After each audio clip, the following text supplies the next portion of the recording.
세월이 지납니다. 아브라함이 하나님의 약속을 받았지만 약속을 받은 지 20년이 넘는 세월이 지나도 그 약속이 이루어지지 않을 때에는 믿음의 인내가 필요할 때입니다. 아브라함은 절대로 체념하지 않고 하나님의 약속 주의를 배회하면서 의심 어린 질문을 던지지도 않고 하나님의 약속 속으로 뛰어듭니다. 그는 하나님의 능력을 믿었죠. 무에서 유를 만들어내시는 하나님의 능력을 믿었습니다. 또 하나님이 약속하셨으니 그 약속을 이루실 것이라는 하나님의 성실을 믿었습니다. 하나님의 약속이 이루어지지 않는 그 세월을 견딜 수 있었던 힘은 하나님의 약속이에요. 아브라함 자신과 아내 사라의 몸이 죽은 것 같음을 알고도 믿음이 약하여지지 않는 것, 그래서 그는 하나님께 영광을 돌릴 수 있었죠. 우리 인생에 결정적으로 중요한 게 있어야 하는데 아브라함에게는 자식입니다. 이 자식이 있어야 그를 통해서 후손이 태어나고 그래야만 그가 열국의 아비가 되잖아요. 그게 이삭이에요. 그런데 우리는 그것이 없단 말이에요. 이게 결정적 결핍입니다. 이것을 내가 이룰 수 있으면 참 좋은데 이것은 내가 이룰 수 있는 일이 아니었던 거죠. 아브라함에게는. 하나님이 이루시는데 자신의 능력을 따라 이루시고 자신의 약속을 따라 이루시는 것이죠. 하나님의 약속이라는 바다에 자신의 인생을 던지십시오.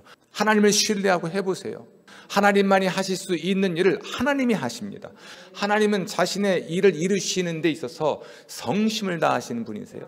여러분의 무력함, 여러분의 무능함을 근거로 인생을 살지 마십시오. 하나님의 일을 시도할 때 하나님 주신 전망이 있기 때문에 시도를 하는 것인데요. 그것을 이룸에 있어서 내가 할 수 없는 것, 우리가 할 수 없는 것을 근거로 행동을 하면 아무런 도전도 못하고 아무것도 이루어지지 않습니다.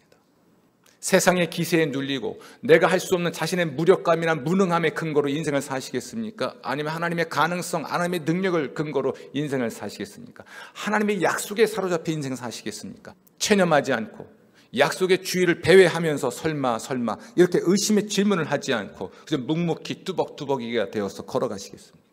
아브라함은 그렇게 살아간 사람이에요. 그리고 마침내 하나님의 약속의 시간이 되었을 때 자식을 낳죠.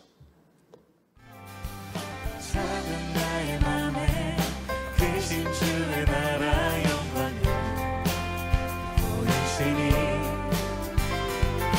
내 모든 인간에 날 이끄시는 주님만을 따르리.